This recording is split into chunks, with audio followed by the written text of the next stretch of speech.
Hello friends, welcome to my channel with learn with me academy by Aishwarya. இன்னைக்கு நம்ம வந்து second chapter mutual funds தான் நம்ம வந்து பார்க்க போறோம். வாங்க நம்ம வீடியோக்குள்ளார போகலாம்.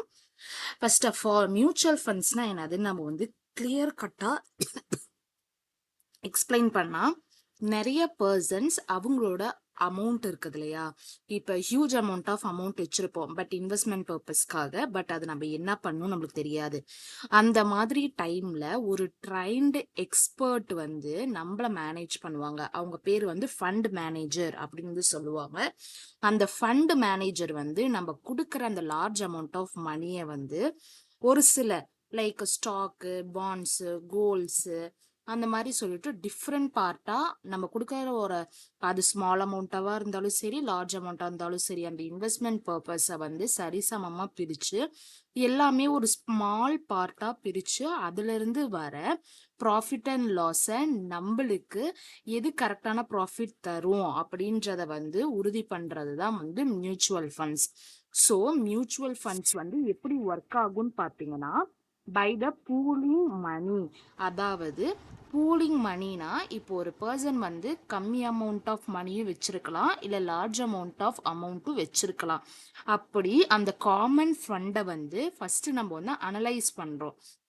அனலைஸ் பண்ணி முடிச்ச வாட்டி எக்ஸ்பர்ட் மேனேஜ்மெண்ட், அதாவது எந்த நம்ம கொடுத்துருக்கிற அமௌண்ட்டை வந்து அவங்க மேனேஜ் பண்ணுவாங்க. எப்படின்னு பார்த்தீங்கன்னா, ஒரு ஸ்கில்டு மேனேஜரை வச்சு எந்த ஸ்டாக், பாண்ட், எந்த டிபெஞ்சர் வாங்கலாமா வேண்டாமா அப்படின்றத அவங்க யோசிச்சு நம்மளோட அமௌண்ட்டை ஒரு சேஃபான ஒரு சைடில் வந்து அவங்க பை பண்ணுவாங்க, பை பண்ணி வைப்பாங்க. அப்போதான் நம்மளோட ஸ்டாக் ஆர் ஷேர் வேல்யூ வந்து இன்க்ரீஸ் ஆகுமா இல்லையான்றது ஒரு எக்ஸ்பர்ட் மேனேஜருக்கு மட்டும்தான் தெரியும். ஸோ இதுதான் ரெண்டாவது ஸ்டெப். எதை வந்து வாங்கலாம் வேண்டாம்னு சொல்லிட்டு அவங்க டிசைட் பண்ணுவாங்க. மூணாவது ஸ்டெப் வந்து யூனிட் அண்ட் த என்ஏவி, அதாவது நெட் அசெட் வேல்யூ. இப்ப நம்ம வந்து வாங்கிட்டோம், வாங்கினதோட ஒவ்வொரு யூனிட் ஆஃப் வேல்யூ வந்து ஆஃப் ஷேர்ஸ் என்னவா போயிட்டு இருக்குது, அதிகமாகுதா இல்ல கம்மியாகுதா, மார்க்கெட்டோட சேஞ்சஸை வச்சு அவங்க டெய்லியும் அனலைஸ் பண்ணுவாங்க. Daily or weekly or monthly, quarterly, ஆஃபேலி ஆர் இயர்லி நம்ம கொடுத்த அமௌண்ட்டை வந்து அனலைஸ் பண்ணுவாங்க. இப்படிதான் ஒரு மியூச்சுவல் ஃபண்ட் வந்து ஒர்க் ஆகும். மியூச்சுவல் ஃபண்ட்ஸோட மெயினான ஒரு 3 different types of mutual funds இருக்குது. ஒன்று வந்து ஈக்விட்டி ஃபண்ட், இன்னொன்று வந்து டெப்த் ஃபண்ட், இன்னொன்று ஹைபிரிட் ஃபண்ட். ஈக்விட்டி ஃபண்டுனா என்னதுன்னு பார்த்தீங்கன்னா, இப்போ ஒரு கம்பெனியில வந்து நம்மளோட அமௌண்ட்டை வந்து போடுறோம். அதாவது நம்மளோட லார்ஜ் அமௌண்ட் ஆஃப் மணி நம்ம ஒரே கம்பெனில போடுறது கிடையாது. பட் ஆனா நம்ம அந்த ஒரு கம்பெனில போடும் பொழுது நம்ம சர்டைன் அமௌண்ட் ஆஃப் மணி அந்த ஈக்விட்டி ஃபண்ட்ல போகுதுன்னு வச்சுக்கலாமே. அப்படி போகும்போது அந்த கம்பெனிக்குள்ளார நடக்கிற, அதாவது ப்ராஃபிட்டும் லாஸையும் எதிர்பார்த்து தான் நம்ம போடுற அமௌண்ட் வந்து ஹையர் ரிவார்டு கொடுக்குமா கொடுக்காதா அப்படின்ற நம்ம பெர்ஸ்பெக்டிவை நம்மளால என்ன பண்ண முடியும், அனலைஸ் பண்ண முடியும். ஸோ இந்த ஈக்விட்டி ஃபண்ட்ல ஹையர் லெவல் ஆஃப் ரிஸ்க் இருக்கு அப்படின்னு வந்து சொல்றாங்க. டெப்த் ஃபண்ட்னா என்னதுன்னு பார்த்தீங்கன்னா, ஒரு இது வந்து ஒரு சேஃபர் ஜோனுன்னு வச்சுக்கலாம். எப்படின்னு பார்த்தீங்கன்னா, இப்போ நீங்க ஒரு ஆர்டியோ இல்லை எஃப்டியோ போடுறீங்கன்னா, வருஷத்துக்கு இவ்வளோ இன்ட்ரெஸ்ட்னு சொல்லிட்டு நீங்க போட்ட அமௌண்ட்டோட சேர்த்து தந்துருவாங்க. லைக் பேங்க் லோன், பேங்க்ல நீங்க ஒரு லோன் வைக்கிறீங்கன்னா பேங்க் லோன், பேங்கருக்கு வந்து என்ன அதுலனால யூஸ்ன்னு பார்த்தீங்கன்னா, நம்ம வைக்கிற கோல்டோட பிரின்சிபல் அமௌண்ட் நம்ம வாங்கிக்கலாம். பட் வருஷம் வருஷம் அதுக்கு நம்ம வட்டி வந்து பே பண்ணும். மந்த்லியாவும் பே பண்ணலாம், இல்லை வந்து இயர்லியாவும் நம்ம வந்து பே பண்ற மாதிரி இருக்கும். ஸோ நம்ம இதில் இன்கம் சைட்ல இருந்து பார்த்தா எஃப்டி, ஃபிக்ஸட் டெபாசிட் எடுத்துக்கலாம். அந்த மாதிரி எடுத்து பார்க்கும்போது நம்ம வந்து ஒரு 1 lakh போடுறோம், வருஷத்துக்கு ஒரு தடவை வந்து இன்ட்ரெஸ்ட் வந்து கூட்டுறாங்க, ஒரு 10,000 வருதுன்னா அப்போ நம்ம 1,10,000 நம்மளுக்கு என்ன, அது ஒரு ஸ்டெடியான ரிட்டர்ன். நம்மளுக்கு அதில் ஹையர் லெவல் ஆஃப் ரிஸ்க் கிடையாது. ஸோ இதுதான் வந்து டெப்த் ஃபண்டோட எக்ஸாம்பிள். ஹைபிரிட் ஃபண்ட் அப்படின்னு பார்த்தீங்கன்னா போத், அதாவது நம்மளுக்கு வந்து ஷேர்ஸும் இது உள்ளாரங்கும், லைக் ஈக்விட்டி ஃபண்டும் உள்ளார வரும், டெப்த் ஃபண்டும் உள்ளார வரும். ஸோ போத் ரிஸ்க்கும் இருக்கு, ப்ராஃபிட்டும் இருக்குது அப்படின்னு சொல்லிட்டு சொல்றாங்க. அதுக்கப்புறம் futures and characteristic of mutual funds என்னதுன்னு பார்த்தீங்கன்னா, இது வந்து ஒரு ப்ரொஃபஷனல் மேனேஜ்மெண்ட். ஏன்னு சொன்னா, ஒரு ட்ரைன்டு மேனேஜர் தான் வந்து நம்மளுக்கு வந்து சொல்லி தருவாங்க. நம்மளோட ஹியூஜ் அமௌண்ட் ஆஃப் இன்வெஸ்ட்மெண்ட் மணிய வந்து எப்படி பெஸ்ட்டா இன்வெஸ்ட்மெண்ட் பண்ணலாம். அந்த அமௌண்ட்ட வந்து எப்படி பிக் பண்ணி எந்த இன்வெஸ்ட்மெண்ட் எந்த கம்பெனில நம்மள வந்து ஷேர்ஸ வாங்கலாம், இல்ல பாண்ட்ஸ வாங்கலாம் அப்படின்ற ஒரு ஐடியா வந்து குடுக்கறதே இந்த ப்ரொஃபஷனல் மேனேஜ்மெண்ட் கீழ தான் வரும். அதுக்கப்புறம் டைவர்சிஃபிகேஷன். நம்ம மணி வந்து எப்படி ஸ்ப்ரெட் பண்ணலாம் அப்படின்ற ஐடியா வந்து தருவாங்க. ஒவ்வொரு டிஃப்ரெண்ட் கம்பெனிஸ வந்து ஸ்ப்ரெட் பண்ணலாமா? இல்ல வந்து ஒரு பேட் இன்வெஸ்ட்மெண்ட் வந்து பார்த்தீங்கன்னா, நம்பளோட போட்ட அமௌண்ட்ட அம் அ காணாம நம்ம போட்ட அமௌண்ட்டே வந்து இல்லாம போகறதுக்கான வாய்ப்புகள் கூடி இருக்குது. ஸோ டைவர்சிஃபிகேஷன் பண்ணும்போது அந்த கம்பெனியோட பேக்ரவுண்டு, டீட்டெயில்ஸு எல்லா போர்ட்ஃபோலியோ ரூல்ஸ் அண்ட் ரெகுலேஷன்ஸ் எல்லாத்தையும் படிச்சுட்டு தான் நம்ம வந்து நம்மளோட இன்வெஸ்ட்மெண்ட்ட பண்ணணும் அப்படின்னு நமக்கு ஹெல்ப் பண்றதுக்குமே வந்து பார்த்தீங்கன்னா, ஃபண்ட் மேனேஜர் கூடவே இருப்பாங்க. பூல்டு மணினா என்னதுன்னு பார்த்தீங்கன்னா, நம்மளோட இன்வெஸ்ட்மெண்ட் பண்றதுக்குள்ளார தௌசண்ட்ஸ் ஆஃப் இன்வெஸ்டர்ஸ் நம்மள மாதிரி வந்து இருப்பாங்க. அவங்க வந்து பாத்தீங்கன்னா, ஒரு சிலர் வந்து லார்ஜ் அமௌண்ட் ஆஃப் மணி வந்து பாத்தீங்கன்னா அவங்க அசெட்டா இருக்கும். அது வந்து ஃபார் எக்ஸாம்பிள் ஈச் சிங்கிள் இன்வெஸ்டாருக்குமே அது வந்து அஃபோர்டபுளா இருக்காது. அந்த மாதிரியான ஒரு சூழ்நிலையில பூல் பண்ணுவாங்க. இந்த அமௌண்ட் ஆஃப் சர்டைன் மணி இந்த கம்பெனில வந்து போடலாம். ஒருத்தர்னாலேயே எல்லா ஷேர்ஸையும் வாங்க முடியாது இல்லையா? ஸோ பூல் பண்ணுவாங்க. அது பிரிப்பாங்க.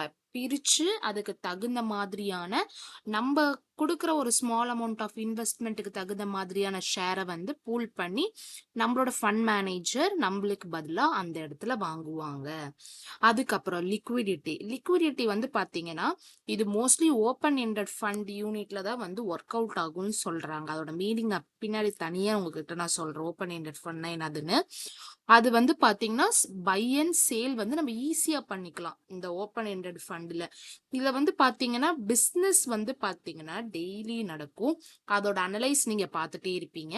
அதன் மூலியமா உங்களோட நெட் அசெட் வேல்யூ என்னதுன்னு நீங்க வந்து கரண்டா என்ன அது டெய்லி பேசிஸ்ல பார்க்கலாம். பார்க்கறது மூலியமா உங்களுக்கு அதிகமாச்சுன்னா, நீங்க அப்பவே சேல் பண்ணிக்கலாம். இதே கம்மியாயிருச்சுன்னா, வெயிட் பண்ணிட்டு கூட நீங்க வந்து சேல் பண்ணலாம்.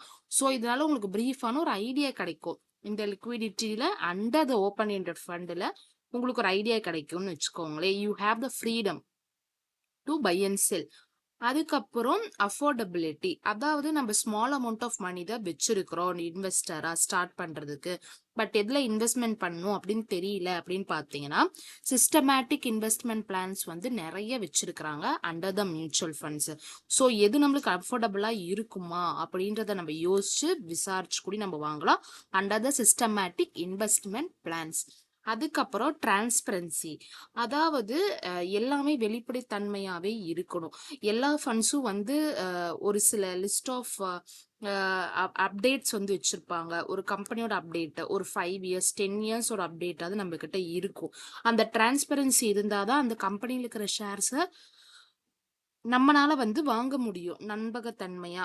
ஸோ டிரான்ஸ்பரன்சி எப்பயுமே வந்து ஒரு ஷேர் வந்து வாங்கும்போது ஒரு இன்வெஸ்டாருக்கும் ஒரு இன்வெஸ்டிக்கும் நடுவில் வந்து இருக்கணும். So list of investment ideas வந்து பப்ளிக்ஸ் கிட்ட கொடுத்தா அவங்களோட பிளான் என்னதுன்னு அவங்களே அவங்க சூஸ் பண்ணிப்பாங்க. They have the freedom of choice. Regulations எல்லாமே இருந்தாலுமே அண்டர் த ரெகுலேட்டட் பாடிஸ் கீழே தான் இந்த ஃபண்ட் ஹவுஸ் அப்படின்றதே ஒர்க் ஆகும். நம்ம பார்த்த மேல இருக்கிறது எல்லாமே ஏன்னு சொன்னா நம்ம இன்வெஸ்டாரை வந்து ப்ரொடெக்ட் பண்ணணும். அவங்க வந்து சரியான வழியில தான் போறாங்களா, அவங்க ஃபேரான ப்ராக்டிஸ் தான் வந்து எடுக்கிறாங்களா, அதிகபட்சமான ஒரு யூனிட்டோட வேல்யூ கம்மியா இருக்குதுன்னா அதிகமா கொடுத்து வாங்குறாங்களா, அந்த மாதிரி இல்லீகல் ஒர்க் வந்து யாருமே பண்ணக்கூடாது, யாரையும் ஏமாத்தக்கூடாது அப்படின்ற ஒரு காரணத்திற்காகவும் யாருமே ஏமாறக்கூடாது அப்படின்ற காரணத்துக்காகவும் தான் இந்த ரெகுலேஷன்ஸும் வந்து under the futures and characteristic of mutual funds கீழே வந்து வருது. அதுக்கப்புறம் வந்து பாத்தீங்கன்னா mechanism of mutual funds operation. Mutual fund operation எப்படிதான் ஒர்க் ஆகுது அப்படின்னு வந்து பாத்தீங்கன்னா, ஃபர்ஸ்ட் வந்து நம்ம கொடுக்குற அமௌண்ட்டை இன்வெஸ்டார்ஸ், அதாவது நம்ம தான் இன்வெஸ்டார்ஸ், குரூப் ஆஃப் பீப்புள், நம்மள மாதிரி இன்வெஸ்ட்மெண்ட் பண்ண தெரியாதவங்க தான் இன்வெஸ்டார்ஸ் அப்படின்னு வந்து சொல்லுவாங்க. அந்த இன்வெஸ்டார்ஸ் அவங்களோட பூல் தேர் மணி டுகெதர், அவங்க கிட்ட இருக்கிற அமௌண்ட்டை வந்து ஃபண்ட் மேனேஜர் கிட்ட வந்து கொடுப்பாங்க. அதாவது லைக் மியூச்சுவல் ஃபண்ட்ஸ் கீழே ஒர்க் பண்ற ஃபண்ட் மேனேஜர் கிட்ட கொடுப்பாங்க. அந்த ஃபண்ட் மேனேஜர் வந்து எந்த செக்யூரிட்டி நம்மளுக்கு வந்து பாத்தீங்கன்னா இன்வெஸ்ட்மெண்ட் பர்பஸ் பண்ணும்போது கரெக்டா இருக்கும் அப்படின்றத வந்து சூஸ் பண்ணுவாங்க. Based on the profit of the company. அவங்களோட பேக்ரவுண்ட் பார்த்து தான் நம்மளோட அமௌண்ட்டை வந்து சூஸ் பண்ணி அந்த செக்யூரிட்டி வந்து இன்வெஸ்ட் பண்ணுவாங்க நம்மளுக்கு பதிலா. அந்த செக்யூரிட்டி வந்து ஜென்ரேட் ஆகுதா இல்லையா, ஹையர் லெவல் ஆஃப் ப்ராஃபிட் கொடுக்குதா இல்லையான்றது சிஸ்டமேட்டிக்கா அவங்க வந்து என்ன பண்ணுவாங்க, செக் பண்ணிட்டே இருப்பாங்க. ஜென்ரேட் ஆகுதா இல்லையா அப்படின்னு சொல்லிட்டு ஜென்ரேட் ஆனதுக்கு அப்புறம் அந்த ரிட்டர்ன்ஸை வந்து பாத்தீங்கன்னா பாஸ் டவுன் டு த இன்வெஸ்டார்ஸ்கிட்ட என்னது திரும்ப கொடுத்துட்றாங்க. அதுல இருந்து வர ப்ராஃபிட் ஆர் எய்தர் லாஸ் அதுல வர ரிட்டர்ன்ஸ்க்காக எதிர்பார்த்து இன்வெஸ்டர்ஸ் கிட்ட ஒப்படைச்சிடுறாங்க. இப்படிதான் வந்து ஒரு மியூச்சுவல் ஃபண்டோட மெக்கானிசம் ஆப்ரேஷன் வந்து நடக்கும். அண்ட் அதோட பிரீஃபான எக்ஸ்பிளனேஷனும் நம்ம வந்து பார்த்தரலாம். மியூச்சுவல் ஃபண்ட்ஸ் எதுக்காக வந்து நம்ம pool money from many people, நான் சொன்ன மாதிரியே தான். ஒரு மியூச்சுவல் ஃபண்டுன்றது வந்து பார்த்தீங்கன்னா ஒரு ஃபினான்ஷியல் வெஹிக்கல். அந்த வெஹிக்கல்ல வந்து யார் யாரெல்லாம் பார்ட்டிசிபேட் பண்றாங்கன்னு பார்த்தீங்கன்னா ஒரு இன்வெஸ்டர். ஏன்னு சொன்னா உங்களுக்கு அமௌண்ட் எப்படி வந்து இன்வெஸ்ட் பண்ணும் அப்படின்னு தெரியாது, அவங்களோட லார்ஜ் அமௌண்ட் ஆஃப் மணி. அந்த மாதிரி டைம்ல அவங்க ஒரு அசட்டை வாங்கணும்னா மியூச்சுவல் ஃபண்ட்ஸ் கிட்ட போய் கேட்கும்போது அந்த ஃபண்ட் மேனேஜர் அவங்களுக்கு பதிலாக ஸ்டாக்ஸ் அண்ட் பாண்ட்ஸ் வாங்குவாங்க. அதை வந்து லோ ரிஸ்க் இருக்கிற ஏரியால போட்டு உங்களுக்கு ஹையர் growth தர மாதிரி அவங்க வந்து உங்களுக்காக பார்ட்டிசிபேட் பண்ணி உங்களுக்கான ரிட்டர்ன்ஸை வந்து எடுத்து தருவாங்க based on the company performance. அதே மாதிரி எப்படி இது ஒர்க் ஆகும்னு பார்த்தீங்கன்னா முன்னாடி பார்த்த டயக்ராம் மாதிரியே தான் அதோட எக்ஸ்பிளனேஷன் தான். இதோட எக்ஸ்பிளனேஷன் எல்லாமே வந்து டிஃப்ரெண்டா இங்க வந்து நான் கொடுத்துருக்கேன். பூலிங் மணி, மெம்பர் கிட்ட இருந்து லார்ஜ் அமௌண்ட் ஆஃப் மணி வந்து வாங்கிக்கிறாங்க. By the mutual funds buying the unit, அவங்களுக்கு ஏத்த மாதிரியான அமௌண்ட் கொடுத்ததுக்கு தகுந்த மாதிரியான unit of stock or share bonds அதெல்லாம் வந்து அவங்க வாங்குவாங்க. ப்ரொஃபஷனல் சாய்ஸ், அந்த வெல்டு ட்ரைன் மேனேஜர் வந்து அந்த கேஷை வந்து ஒவ்வொரு கம்பெனியும் பிரிச்சு பிரிச்சு ஸ்டாக் அண்ட் ஷேர்ஸை வந்து வாங்குறாங்க. அதுக்கப்புறம் அதுக்கான ப்ரைஸ், அந்த யூனிட்டுக்கான ப்ரைஸ் என்னது அப்படின்றத பார்த்து அது அதிகமாகுதா கம்மியாகுதா, மார்க்கெட் ட்ரெண்ட் ஆஃப் த அந்த அசட்டுக்கான வேல்யூ வந்து இன்க்ரீஸ் ஆகுதா கம்மியாகுதா அப்படின்றத செக் பண்ணுவாங்க. அதுக்கப்புறம் ப்ராஃபிட் அண்ட் லாஸ் வந்துச்சுன்னா அந்த ஷேரை வந்து நம்மளோட இன்வெஸ்டர்ஸ் கிட்ட ஒப்படைச்சிருவாங்க. அதுக்கப்புறம் core part of the fund operator core part என்னதுன்னு பார்த்தீங்கன்னா அவங்க வந்து ஒரு ஸ்பான்சரா, இவங்க தான் வந்து ஒரு ப்ரொமோட்டர்னு வச்சுக்கோங்களேன். ஒரு ஃபண்டை எப்படி செட்டப் பண்ணணும், ஒரு ஃபண்டை எப்படி ஒர்க் அவுட் பண்ணணும், அதை எப்படி வந்து நம்ம ஃபார்முலேட் பண்ணி எதை நம்ம வாங்கணும் வேண்டாம் அப்படின்றத வந்து சொல்றாங்க இல்லையா. அவங்க ஸ்பான்சரா அந்த இடத்துல நம்மளுக்கு நின்று வேலை செய்யறாங்க. That is a main group or promoter அப்படின்னு வந்து சொல்றாங்க. அதுக்கப்புறம் இந்த ஃபண்ட் ஆப்ரேட்டர் வந்து ஒரு பீப்புளுக்கான ஒரு ட்ரஸ்டி மாதிரி, அவங்க நண்பகத்தன்மை கூடிய ஒரு பர்சன் மாதிரி அப்படின்றத வந்து இந்த இடத்துல சொல்றாங்க. பிகாஸ் இவங்கனால மட்டும்தான் நம்மளுக்கு புரியும்படி என்னென்ன மாதிரியான ரூல்ஸ் இருக்குது, கேஷ் எப்படி நம்ம ப்ரொடெக்ட் பண்ணலாம், அவங்க போட்டிருக்காங்கன்னா அந்த அமௌண்ட் வந்து இன்க்ரீஸ் ஆகுதா டிக்ரீஸ் ஆகுதா அப்படின்ற எல்லா டீட்டெயில்ஸுமே நம்மளுக்கு நம்பகத்தன்மை உடையவங்களா இந்த மியூச்சுவல் ஃபண்ட்ஸ் ஆப்ரேட்டர் தான் நம்மளுக்காக வந்து அந்த இடத்துல ஒர்க் பண்ணி நம்ம கிட்ட வந்து சொல்லுவாங்க. அதுக்கப்புறம் அசட் மேனேஜ்மெண்ட் கம்பெனினா ஒரு பிஸ்னஸ் டீம் வந்து ஹையர் பண்ணுவாங்க ஒரு மேனேஜரை, அதாவது நல்ல மேனேஜர் ஹையர் பண்ணி அதுல இருந்து வர டே டு டே சாய்ஸ் வந்து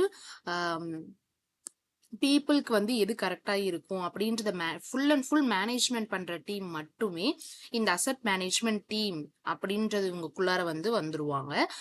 கஸ்டோடியன்னா இவங்க வந்து ஒரு சேஃப் கீப்பர், நம்ம கொடுக்குற அமௌண்ட்டை சேஃபா இவங்க ஹோல்டு பண்ணி அதை டிஜிட்டல் ஷேர்ஸோ பாண்ட்ஸோ நம்மளுக்கு பதிலாக இவங்க வந்து வாங்குவாங்க. அதாவது பர்ஃபெக்டான ஷேர்ஸ் அண்ட் பாண்ட்ஸ் நம்மளுக்கு பதிலாக எது கரெக்டா இருக்குமோ நம்ம கொடுத்த அமௌண்ட்டுக்கு தகுந்த மாதிரியான ஷேர்ஸ் அண்ட் பாண்ட்ஸ் இவங்க வாங்குவாங்க.